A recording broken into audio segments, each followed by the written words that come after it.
How to get your first deal within 14 days or less.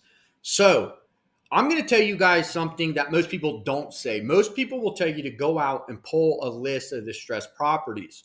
I want you guys to go find your investors first. I want you to go locate them, whatever market it is that you're in. Make a Facebook post in real estate private groups on Facebook and try to attract buyers. Let them know who you are and what you offer.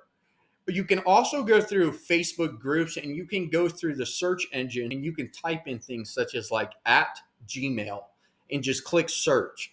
And anybody who ever left an email in the Facebook group, it's going to populate. And what you can do is copy and paste all the emails in the comments. And then you can email blast all those investors asking them what is your buy box? Once you know their buy box, guys, then you're able to go and pull a list because you know exactly what properties your investors are looking for and you're not wasting any time. So now you're able to know like exactly the zip codes they're looking for, the year, how many square feet. So it's reverse engineering the whole plan, making it very simple. And now we're able to go pull a list. And we're going to pull a list using PropStream or batch leads.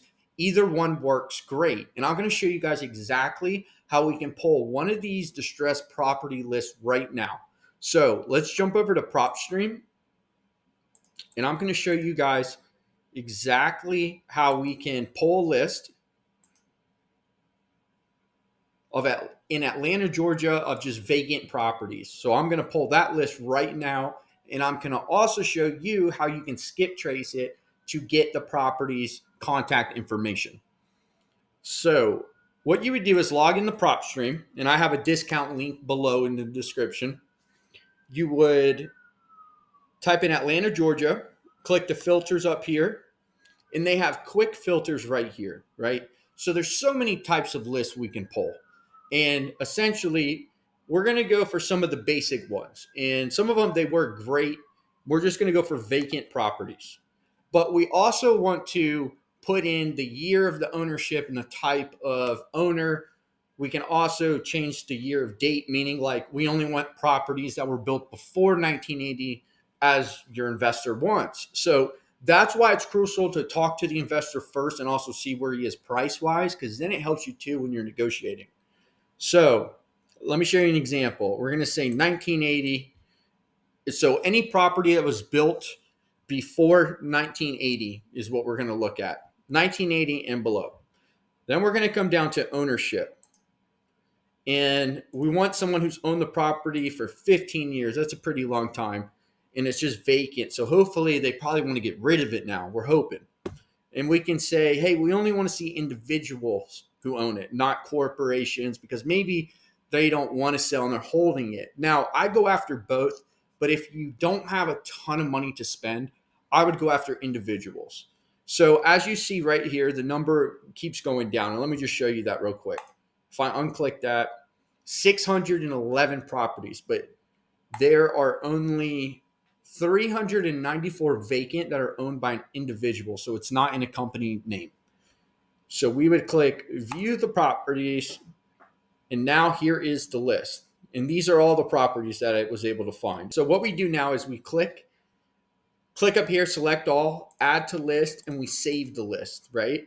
And once we save the list will populate right here in my properties. But we don't need to go there. Where we need to go is to skip tracing.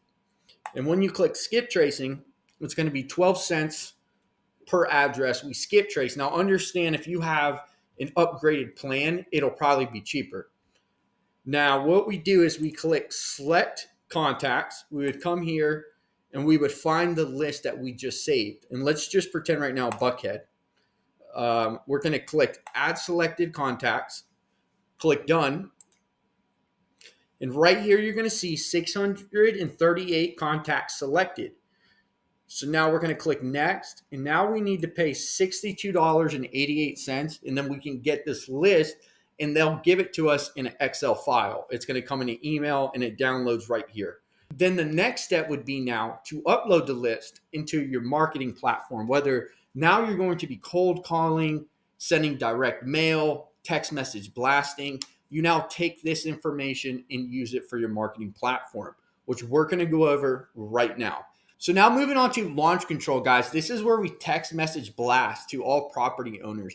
And it's a great way to get started. It's not too costly. It's about $497 a month. And you can send 600 messages per day, and you can send them out like within minutes. It's very quick. We use this about every day. So let me go over it. I just want to show you how it works. And once you pull the list, now how do you get it into the software and text blast everybody in there? So what you would do is you would come to direct import, and you would just simply click import, and you would upload the Excel file. Here's just an example. We're going to upload this list, and it's going to ask you when they opted in. This is something I think for legal. You just got to answer those questions. Now all you have to do is just map it out. First name, last name, right? And really all you need is now the property address. And then you'd put the city, property state. I've done this for a while, so I'm kind of pretty quick at this. Now, phone one. Understand when you skip trace, you're going to get multiple numbers, right? So the computer's going to look for as many numbers as they can find about the property owner. So the first number tends to be the correct one, but if it's not, sometimes the second number is correct. So that's why it's asking to upload at least 3. Because we're going to message all 3. So we're going to make sure and try our hardest to really get in front of these property owners. All right. So then what you would do is you would click import list. Okay. So now it's reading the file and it's going to import it here. Now understand, I believe this list has already been imported into launch control. So it might say 0 right here. But essentially it's only going to pull the mobile number. So you got to remember, we need to contact the phone numbers that we can't reach through texting. So what we would do now while it's importing is come to campaign, and we would set up our campaign name. So say California vacant homes, right? And you select your market. It gives you one number. It's going to take a minute just to import just because it's a large file. But once it uploads, you would just simply click and we would push it into the correct campaign. So as you see it, nothing comes up because we already have done this before. So essentially something would pop up here and it would ask what campaign. You would put it in the correct campaign, right?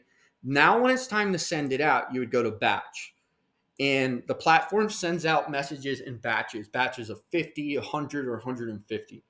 You do this so your number doesn't become spam. So it's slowly releasing it. So right here, you go to batch and you would click your campaign that we just created. So say it's Georgia vacant, right? And then you click your template. So guys, that's exactly how you would just upload a list and then just blast it out. So once you click that, you would click 100 and you just start sending the messages out. And then, so then what your job is to do now is as soon as they answer your text message to pick up that phone and to call them. So let's go back to our document that we made. So once we are done now skip tracing it and we pull the list and we just uploaded it and say launch control, it's time now to get the property details when the property owner responds. So we want to get the 4 pillars: the price, the condition, the motivation, and the timeline. But what we would do now is go find 3 comparable properties that we can use to analyze and come up with our offer using our formula as well that I've went over in other videos. If you cannot find any of these videos, go to school. It's completely free, and I have everything in there. Another tip you could do with comping, you could have all your buyers sign a non-circumvention agreement where they can't go around you, and you can share information with them. Ask them how much they would pay for the property and reverse engineer it. So that's another way too. Just starting out, you could do that. I don't suggest always doing that just because there's a chance he could go around you. You do need to get to the point where you're very confident and you can do this on your own. But I understand we're just starting out. So after that, it's time to submit your offer. Let's say he says yes. We're going to use DocuSign or our CRM system already simply to send the document. And guys, it's that simple. Now the deal is locked up and it's your job to sell it. Keep watching, guys. Subscribe, like, and comment. Tell me what you want to see next. But this month, I'm going to be going over the basics of real estate wholesaling. Stay tuned. Thank you.